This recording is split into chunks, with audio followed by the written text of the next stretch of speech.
Более 1000 садовых и придомовых участков Башкортостана пострадали от паводка. Подтоплены дороги, низководные мосты. Количество талых вод превысило показатели прошлых лет. На данный момент на контроле 40 ситуаций в 19 муниципалитетах. О паводковой ситуации расскажет Наиля Нуреева. Впору запрещать не столько въезд, сколько заплыв. Мелководная река Юрмаш разлилась в небывалых масштабах, затопив 7 садовых товариществ Калининского района Уфы.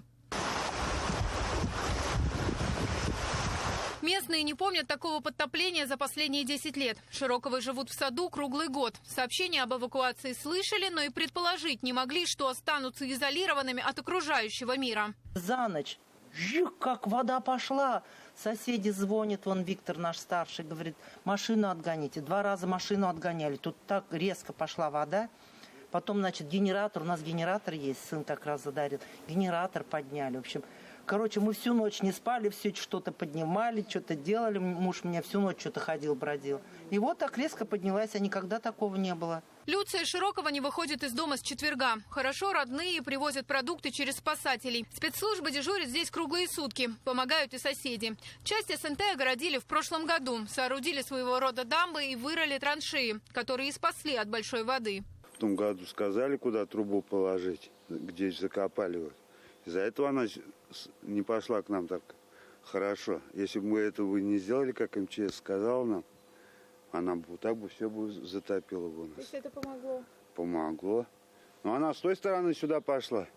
Глубина примерно была по пояс. Обратились местные жители, кто здесь в основном живет, и эвакуировали 6 человек. Из них 1 ребенок и плюс 1 собачка. Здесь дежурили круглосуточно спасатели, также дежурили медики.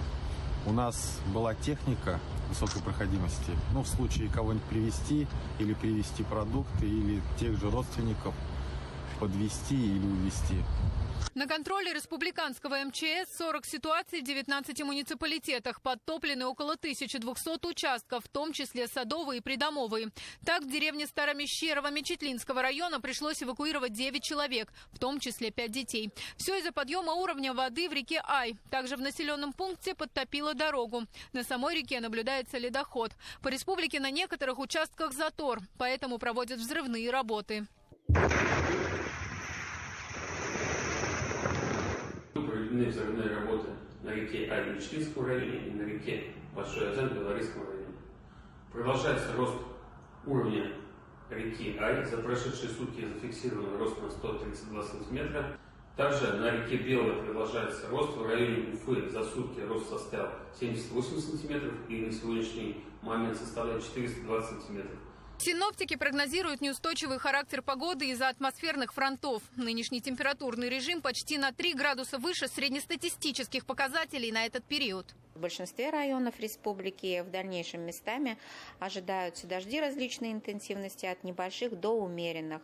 И температура воздуха в ночные часы будет понижаться от +1, +6 градусов до -2, +3 градусов. А днем преобладающая температура воздуха 8-13 градусов тепла и 9 местами до +15 градусов. К концу недели существенных изменений в характере погоды по территории республики не ожидается. Сохранится также неустойчивый характер погоды с осадками различной интенсивности. Пик паводка специалисты ожидают в 20-х числах апреля. А пока спасатели рекомендуют быть наготове и держать под рукой документы, лекарства и ценные вещи. Наиля Нуреева, Виктор Миренков, Дилия Махмутова. Новости.